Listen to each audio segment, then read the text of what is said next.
जय सदाशिव। आज की कहानी हमें ये बताती है कि छल कपट से दूर भोले भाले मन वाला इंसान भगवान से सब कुछ पा जाता है। तो ये कहानी है एक धन्ना जाट की, जिसका जन्म एक किसान परिवार में हुआ था। मंदबुद्धि बालक था, गाय चराने के लिए जाया करता था। जंगल में तालाब के किनारे एक ठाकुर जी का मंदिर था और ठाकुर जी की बहुत सी मूर्तियाँ उसमें लगी हुई थीं। धन्ना बालक रोज़ पंडित जी को ठाकुर जी को स्नान कराते हुए और भोग लगाते हुए पूजा पाठ करते हुए देखता था। धन्ना को ये देखने में बहुत ही आनंद आता था। एक दिन धन्ना ने पंडित जी से पूछ ही लिया, पंडित जी आप ये सब क्या करते हो? पंडित जी ने कहा, हम ठाकुर जी को स्नान कराकर भोग लगाते हैं। और धन्ना ने कहा कि एक ठाकुर जी मुझे भी दे दो, मैं भी भोग लगाया करूँगा। मंदबुद्धि बालक धन्ना को टरकाने के लिए पंडित जी ने एक छोटा सा पत्थर कपड़े में लपेट कर दे दिया। अब धन्ना ने घर जाकर पत्थर को एक साफ जगह पर रख लिया और उसे रात को नींद भी नहीं आई कि सुबह उठकर जल्दी ठाकुर जी को स्नान कराना है, भोग लगाना है।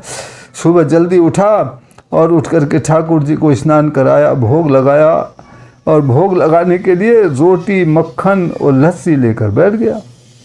कहने लगा, ठाकुर जी भोग लगाओ। बैठा रहा, विनती करता रहा, भगवान आप पंडित जी से रोज़ खाते हो, मैं जाट हूँ, मैं पंडित नहीं हूँ, इसलिए क्या मेरा खाना नहीं खाओगे? मेरे पास यही कुछ है बस खिलाने के लिए। अब भगवान ने सोचा छल कपट से दूर है, नहीं जानता है भोग कैसे लगाया जाता है, किसको भोग लगाना कहते हैं, मुझे खाना ही पड़ेगा इसकी हट के आगे। तो भगवान जी पत्थर की जगह बैठ गए और धन्ना की रोटी और लस्सी मक्खन के साथ खा गए। धन्ना खुश हो गया। अब धन्ना इसी तरह खिलाने लगा और रोज़ प्रसन्न रहने लगा। अब धन्ना की प्रभु से लगन लग गई, उसे आनंद आने लगा। उसके माँ बाप बूढ़े हो चुके थे, गरीब परिवार हो चुका था। अब उसने सोचा कि अपनी गरीबी दूर भगाने के लिए भगवान जी से कैसे मांगा जाता है। मैंने सुना है कि भगवान जी जब खुश हो जाते हैं तो उसे सब कुछ दे देते हैं। तो वह ये पूछने के लिए पंडित जी के पास गया कि मैं भगवान को खुश कैसे कर सकता हूँ, मुझे कुछ पूछा पाठ बता दीजिए। तो धन्ना ने मंदिर जाकर पंडित जी से ये सब ठाकुर जी को खुश करने के लिए पूजा पाठ का तरीका पूछा और एक ठाकुर जी को देने के लिए पंडित जी से विनती करी। पंडित जी बोले, ठाकुर जी की सेवा तुम नहीं कर सकोगे, पंडित लोगों का ही काम है ये, जाट का काम तो अनाज पैदा करना है, जाओ अपनी खेती करो। और ठाकुर जी कहीं मंदिर से बाहर नहीं जाते हैं। अब भक्त धन्ना मानने को तैयार था नहीं, वो पंडित जी के साथ जिद लगा कर बैठ गया। अब पंडित जी को लगा कि धन्ना ज़बरदस्ती करने लगेगा अगर ज़्यादा मना करी तो उन्होंने एक कोने में पड़ी हुई एक ठाकुर जी की जो बहुत पुरानी मूर्ति पड़ी थी, छोटी सी मूर्ति, वो धन्ना को दे दी और पूजा का थोड़ा सा तरीका भी बता दिया, ऐसा करना वैसा करना। तो धन्ना ने ठाकुर जी की मूर्ति ले जाकर घर रख दी। रात को उसे नींद नहीं आई। सुबह ही उठा, नहा धोकर ठाकुर जी को स्नान कराया, मूर्ति को स्नान कराया और फिर ठाकुर जी के सामने अपना रोटी, लस्सी और मक्खन रख करके बैठ गया। पंखा हिलाने लगा, भगवान प्रसन्न होकर भोग लगाओ, प्रसन्न होकर भोग लगाओ। तो भगवान जी प्रकट हो गए और उन्होंने, कृष्ण जी ने आकर रोटी खाना शुरू कर दिया और खा करके उसकी सेवा को देख करके बोले, धन्ना आज मैं बहुत प्रसन्न हूँ तुझसे, तू चाहे तो कुछ मांग ले।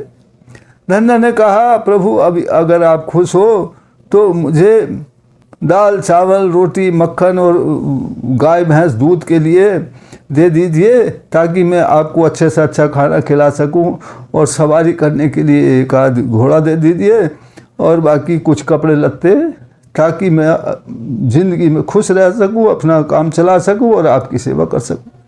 प्रभु ने कहा हो जाएगा, इसके अलावा और कुछ क्या चाहिए प्रभु? कि एक घर बार की देखभाल करने वाली एक पत्नी दे दीजिए।